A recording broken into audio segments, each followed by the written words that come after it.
Hey guys, this is Cody Jones with Jangus Genetics LLC.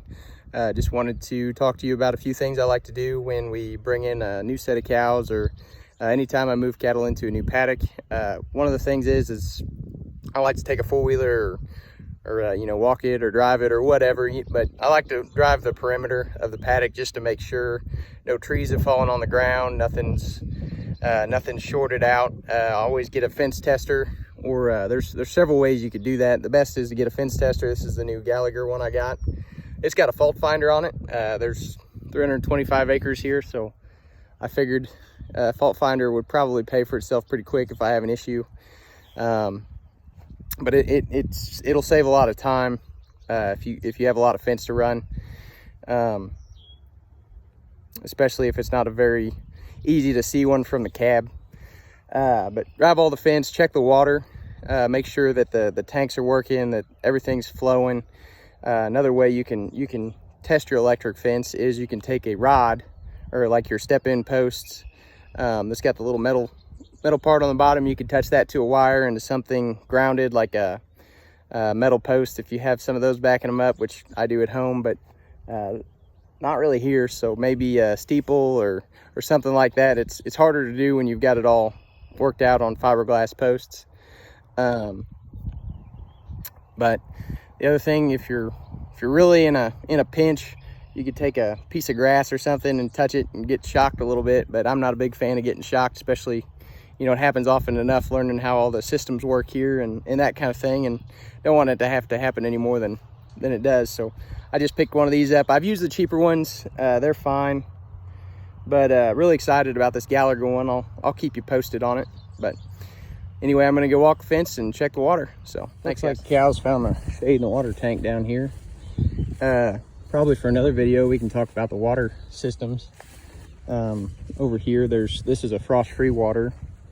My landlord, he's tried several here, and he says that these work pretty good for a smaller number of cows, but where we're running a big number, he worries a little bit about these little smaller frost-free waters.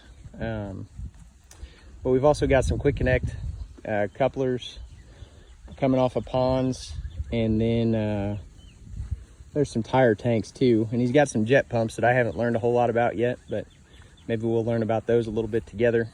They're actually set up in pump houses and that kind of thing. So adding we can get pressure tanks on them and stuff. So,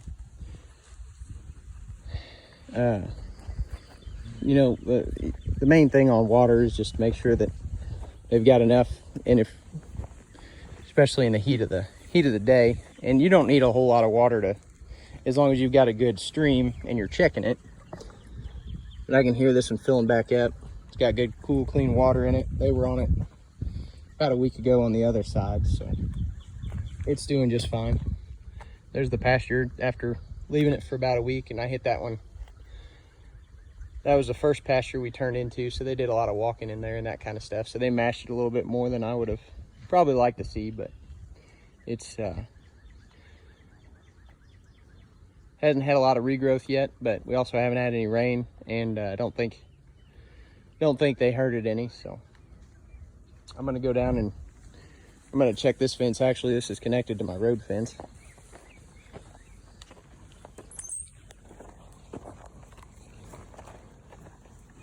Another example of corners. And this wire here is just making that hot, so you can connect across and close this off. This is a 10-acre field he's got split 3 ways. Yeah, we got 3.6 kilovolts, so that's gonna be just fine. Got some good shade. There's really no shade in this front pasture. The landlord had this for the last few years, so we got a wedding to go to tomorrow and that kind of thing, so they're gonna have access to, and there's a big number of cows in here, which makes a big difference, Ideally, you'd probably move them once a day through all these, but these cows have been handling about 5 to 6 acres a day. So they'll have to come out of here probably, this is Friday morning, they'll probably have to come out of here on Sunday, so we'll come back and see how it goes. But I'll check this other tank here real quick. Got our fault finder here. This goes into the ground. I've seen people touch them with electric or with, you know, grounded out on a T-post or something, but I've never tried that. So that, just stick this into the ground, into the dirt. And then the tip here is for actually testing at your, at the source on your actual energizer or fencer, whatever you want to call it. And that'll actually stick into the, you can YouTube Gallagher and look how that works, but it's pretty neat. But you can see the actual wire here. It's got a place for it, and it'll tell you where it's working. And I haven't used it enough to know what's normal, but it's saying that we've got a little bit of a draw down there. We're at 5 kilovolts or 5 volts. So you definitely don't want to touch it. Cows aren't going to want to mess with it. You need at least 2.5 for cows. Sheep, I really hate to see anything under 4. I'd like to have 10 on everything, at least 7. 6 to 7 is going to give you a pretty good shock. But anyway, that's not enough that I'm going to mess with it today. And I think it's probably just a vegetation thing. It's burning down the vegetation. Like I said, there's a lot of fence on this, but 5 kilovolts, that's really what you're wanting to know. And if it was anything excessive on the amps, then you'd have to go and check it. You probably got an issue, something touching the fence, grounding it out, or a tree or something, but working good. So we'll check the water. I see them drinking off of that tank up here too. There's one of the babies.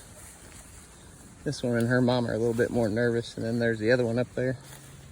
This bunch, we're gonna get 30 more this, I think Sunday, 30 more coming in on Sunday with pairs. So they'll be running in different paddocks. The cattle owner wants to, I can hear that one filling back up. And I checked it yesterday to make sure it would shut off. So. Like I said, not a very big tank, but it's got a good flow to it. And they're gonna be not too far away from it at any time in the day. So these smaller paddocks, cattle don't get stressed. They don't come back in groups. Really nice to have a lot of water points. So, going nicely. And this one, it's just got a float on it. It's just the tank sits there, and then it's got a hose. So I probably ought to run through some PVC pipe or some steel pipe or something. I see they're going to wear on that one. It's already got a small leak. And had a hard time finding this yesterday until it shocked me, which is a good idea. I just didn't know it was here. He's got a hot wire running across his so that they don't step on that. And it's brown, and I kind of walked into it before I found the opening, but it just goes down in there. And this is all gravity feed, I believe, or powered off that jet pump up there. And it's just got a quick connect on a garden hose. And he said, landlord said it's about 5 pounds of pressure on these, I think, coming off the gravity feed, and 15 coming off the jet pump. So I think this one's got a little bit more than 5. It may be coming off that jet pump. But we're pretty far below the pond here too. So anyway, I drove the fence yesterday and everything was good. And we checked them hot today, and we'll see you guys later.